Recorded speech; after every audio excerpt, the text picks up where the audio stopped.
अस्सलाम वालेकुम guys, welcome to my YouTube channel. उम्मीद है आप सब खैरियत से होंगे और मिड टर्म के पेपर्स की तैयारी कर रहे होंगे। आज की इस वीडियो में हम बात करेंगे CS 101 के असाइनमेंट नंबर 1 का सोल्यूशन। सबसे पहले वो स्टूडेंट्स जो चैनल पे न्यू हैं, मोस्टली स्टूडेंट्स जो हैं वो चैनल पे न्यू ही होंगे क्योंकि फर्स्ट सेमेस्टर है, तो आप लोगों ने चैनल को सब्सक्राइब कर लेना है ताकि आपको नेक्स्ट आने वाली असाइनमेंट्स और GDB के सोल्यूशंस मिलते रहें। असाइनमेंट नंबर 1 को आपने कैसे बनाना है, आपकी जो रिक्वायरमेंट्स हैं, लास्ट डेट जो है वो इसकी 5 है। 5 से पहले असाइनमेंट का सोल्यूशन आपने अपलोड कर देना है LMS पे और इसको बनाना है वर्ड फाइल में, MS वर्ड फाइल में। ठीक है, यहाँ पे आके आप न्यू पे ओपन करेंगे तो आपके पास एक नया पेज जो है वो ओपन हो जाएगा। वहाँ पे आपने टाइप करना है CS 101 असाइनमेंट नंबर 1 2022। नीचे आप अपनी ID जो है व्यू स्टूडेंट ID जो आपको व्यू की तरफ से मिली है BC19 जो भी है BC2 वो यहाँ पे आप लिख सकते हैं। उसके बाद आपने लिखना है क्वेश्चन नंबर 1 और सोल्यूशन। ठीक है, तो सोल्यूशन क्या है ये यहाँ पे मैं आपको बताऊँगी अभी। ठीक है, तो साथ साथ लिखते जाएँ तमाम स्टूडेंट्स। आपको क्या था कि आपको एक नंबर गिवन था, ठीक है, एक स्ट्रिंग गिवन थी, तो आपने उसको क्या करना था। फर्स्ट ऑफ ऑल आपका टास्क था कि आपने उस नंबर को 8 बिट, यहाँ पे 8 बिट आएगा। ठीक है, 8 बिट बाइनरी नंबर में आपने उस नंबर को डिवाइड करना था। ठीक है, तो हमने सबसे पहले क्या किया, firstly divide string into 8 bit binary number. जो हमें स्ट्रिंग गिवन थी उसको मैंने फर्स्ट ऑफ ऑल डिवाइड कर दिया 8 बिट बाइनरी नंबर में। ये फर्स्ट रिक्वायरमेंट थी। ठीक है, ये सारा एक नंबर था, एक स्ट्रिंग थी, तो हमने इसको 8 बिट में कन्वर्ट करना था। तो हमने राइट साइड से स्टार्ट किया और 8 बिट जो है उनको काउंट करके अलहदा कर लिया, फिर 8 बिट काउंट की उनको अलहदा कर लिया, फिर 8 बिट, फिर 8 बिट, फिर 8 बिट। ठीक है, ये 5 पेयर्स जो हैं ये 8 बिट बाइनरी नंबर के हैं जो हमने अलहदा अलहदा किए हैं। फिर हमारा सेकेंड टास्क ये था कि इन 8 बिट नंबर्स को जो आपने फाइंड किए हैं उनको आपने कन्वर्ट करना है टेक्स्ट में। ठीक है, ASCII करैक्टर में। तो हमने उसको कन्वर्ट किया है। किस तरह से किया है, यहाँ पे आपको प्रूफ के लिए, सबूत के लिए कि आपको पता हो जो सोल्यूशन आप देख रहे हैं वो 100% करेक्ट है, मैं यहाँ पे आपको दिखा देती हूँ गूगल पे। ये देखिए, इसको आपने कॉपी करना है। ठीक है, इसको मैंने कॉपी किया Ctrl+C से और गूगल पे जाके मैं आपको यहाँ पे पेस्ट करके दिखाऊंगी कि मेरा आंसर जो है वो 100% करेक्ट है। इसको हम देख लेते हैं इस 8 बिट बाइनरी नंबर को ASCII करैक्टर में। तो ये हमारे पास किसके इक्वल होता है, ASCII में U के इक्वल होता है, कैपिटल U के इक्वल होता है। ठीक है, तो इसलिए हमें पता चला कि यहाँ पे हमारा ASCII करैक्टर क्या आएगा, U।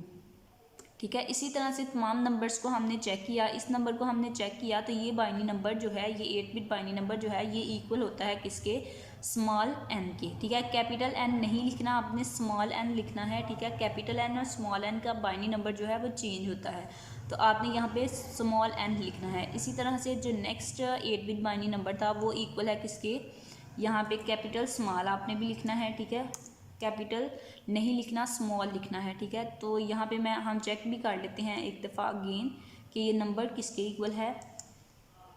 ASCII में ये नंबर किसके इक्वल होता है, हम यहाँ पे राइट करके चेक कर रहे हैं, ये स्मॉल i के इक्वल होता है। ठीक है, जो लेटर्स मैंने स्मॉल लिखे हैं ये देखिए स्मॉल i के इक्वल होता है। जो लेटर्स मैंने स्मॉल लिखे हैं आपने भी स्मॉल लिखने हैं। और नेक्स्ट जो 8 बिट नंबर है 4 वाला, वो किसके इक्वल होता है, स्मॉल t के। और लास्ट वन जो नंबर है 8 बिट वो किसके इक्वल होता है, स्मॉल y के। तो यहाँ पे ये सारे ASCII करैक्टर आपने लिख के फिर आपने यहाँ पे जो टेक्स्ट है उसको इकट्ठा भी लिखना है। तो UNITY हमारे पास क्या बन गया, यूनिटी। ये था हमारा क्वेश्चन नंबर 1 का सोल्यूशन। बहुत ही आसान क्वेश्चन था और हमारा टेक्स्ट जो है वो क्या बना, यूनिटी। 8 बिट बाइनरी नंबर हमारे पास जो स्ट्रिंग थी उसको पहले हमने 8 बिट बाइनरी नंबर में डिवाइड करना है, फिर उसका ASCII करैक्टर फाइंड करना है। तो ASCII करैक्टर हमारे पास क्या आया, यूनिटी। अब सेकंड क्वेश्चन आपके पास क्या है कि सेकंड क्वेश्चन में आपसे एक क्वेश्चन पूछा गया है कि what is the smallest unit of memory. ठीक है, मेमोरी का स्मॉलेस्ट यूनिट क्या होता है। तो बिट जो है वो मेमोरी का स्मॉलेस्ट यूनिट होता है। आप इस तरह से लिख सकते हैं, the smallest unit of memory is called bit. ठीक है, smallest unit of memory is called bit. या फिर इस तरह से आप लिख सकते हैं, bit is the smallest unit of memory. ठीक है, ये आपका क्वेश्चन नंबर 2 का सोल्यूशन है।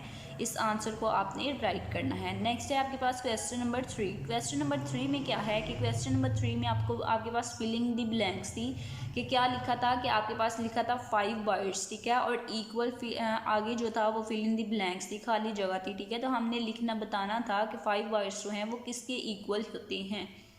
तो अब ये देखें, एक बाइट जो होता है वो किसके इक्वल होता है, 8 बिट के। यहाँ पे आपके हैंडआउट्स में ही मैं आपको दिखा रही हूँ कि एक बाइट जो है, ये देखें आपके हैंडआउट्स में गिवन है, एक बाइट किसके इक्वल होता है, 8 बिट्स के। तो अब हमारे पास यहाँ पे क्वेश्चन में क्या गिवन है, हमसे पूछा गया है 5 बाइट्स किसके इक्वल होंगे, ठीक है। तो एक बाइट में 8 बिट्स हैं, तो 5 बाइट्स में 40 बिट्स होंगी, ठीक है। 5 टाइम्स 8 बिट्स काउंट करें, टोटल कितनी बनेगी, 40 बिट्स। ये था first fill in the blank का आंसर। सेकंड जो है वो क्या है कि 10 किलो बाइट्स किसके इक्वल होता है। तो हम यहाँ पे हैंडआउट्स में देख लेते हैं कि 1 किलो बाइट, यहाँ पे क्या है, 1 किलो बाइट किसके इक्वल होता है, 1024 बाइट्स के। तो जब 10 किलो बाइट होगा तो फिर 1024 को मल्टीप्लाई करें 10 से, तो हमारे पास क्या आंसर आएगा, ठीक है। यहाँ पे ये आंसर हमारे पास इतने बाइट्स जो हैं वो आंसर आएगा। नेक्स्ट हमारे पास थर्ड क्या है कि 15 मेगाबाइट्स किसके इक्वल होता है। तो हम हमारे जो हैंडआउट्स हैं वहाँ पे गिवन है कि 1 मेगाबाइट इक्वल होता है 1024 KB के। तो 1024 KB को 15 से मल्टीप्लाई करेंगे तो आपके पास आंसर आ जाएगा ये वाला, ठीक है। मल्टीप्लाई साथ साथ करके चेक कर लें आप। नेक्स्ट है कि 20 गीगाबाइट जो है वो किसके इक्वल होगा। तो यहाँ पे ये देखें, 1 गीगाबाइट किसके इक्वल होता है, 1024 MB के, ठीक है। ये KB MB का आपने हिसाब रखना है, 1024 MB के, ठीक है। तो 1024 MB को हम 20 से मल्टीप्लाई करेंगे 20 से, तो हमारे पास आंसर आ जाएगा कुछ इस तरह से, ठीक है। नेक्स्ट जो है 5 लास्ट वाली जो है वो क्या है, यहाँ पे आएगा टेरा, ठीक है। तो यहाँ पे हमसे पूछा गया है 25 टेराबाइट, ठीक है। 25 टेराबाइट्स किसके इक्वल होता है। तो हैंडआउट्स में गिवन है कि 1 टेराबाइट जो है, 1 टेराबाइट जो है 1024 GB के इक्वल होता है। तो हम 1024 GB को क्या करेंगे, मल्टीप्लाई कर लेंगे 25 TB से, ठीक है। तो 25 TB से जब हम 25 TB है हमारे पास, तो जब 1024 GB को हम मल्टीप्लाई करेंगे 25 TB से, तो हमारे पास आंसर जो है वो कुछ इस तरह से आएगा, ठीक है। ये था आपके पास क्वेश्चन नंबर 3 का सोल्यूशन। 100% करेक्ट सोल्यूशन है, सेम एज इट इज़ आप इसको राइट कर सकते हैं। और ये कैलकुलेशन जो है मैंने आपको बताया किस तरह से ये आंसर आया है। आप खुद भी इनको मल्टीप्लाई करके चेक कर सकते हैं कि कोई मिस्टेक तो नहीं है। नेक्स्ट क्वेश्चन है हमारे पास क्वेश्चन नंबर 4। क्वेश्चन नंबर 4 में आपके पास क्या था कि आपको एक डायग्राम जो थी वो गिवन थी, एक सर्कट जो था वो गिवन था, उसमें कुछ एंड गेट थे, कुछ और गेट थे, ठीक है। तो हाँ, आपने क्या करना था, आपका टास्क ये था कि वहाँ पे कुछ ABC, ठीक है, इस तरह से इनपुट्स गिवन थी। तो आपका टास्क ये है कि आपने उन इनपुट ABC जो है उनको कौन सी इनपुट हम देंगे, आपने ये एनालाइज करना है और बताना है कि कौन सी इनपुट हम ABCDEFGH इनको हम क्या 0 आउटपुट देंगे या फिर 1, ठीक है। क्या इनपुट्स इनको देंगे कि हमारे पास आउटपुट जो है सर्किट की वो 1 आए। तो यहाँ पे मैंने आपको बताया है कि क्या इनपुट हमने देनी है, मैंने इसको एनालाइज किया है अच्छे से।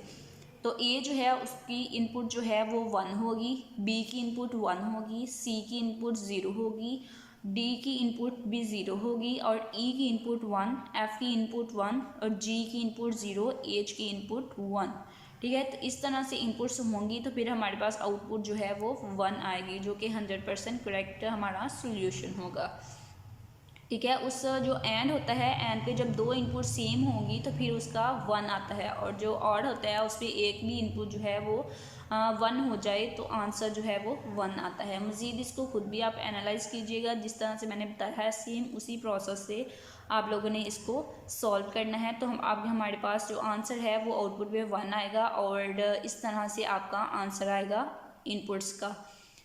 ऊपर से आप लिख भी सकते हैं कि इनपुट्स, ठीक है, यहाँ पे आप लिख भी सकते हैं ऊपर टेबल की हेडिंग दे लें इनपुट्स और फिर बता दें कि ABCDEFGH की क्या इनपुट्स होंगी, 1 1 0 0 1 1 0 0। ये क्वेश्चन नंबर 4 था। अगेन दिखा रही हूँ क्वेश्चन नंबर 3, इसको नोट कर लें अच्छे से, ठीक है। नेक्स्ट है आपके पास क्वेश्चन नंबर 2। क्वेश्चन नंबर 2 क्या है, smallest unit of memory is called bit. Next है हमारे पास क्वेश्चन नंबर 1।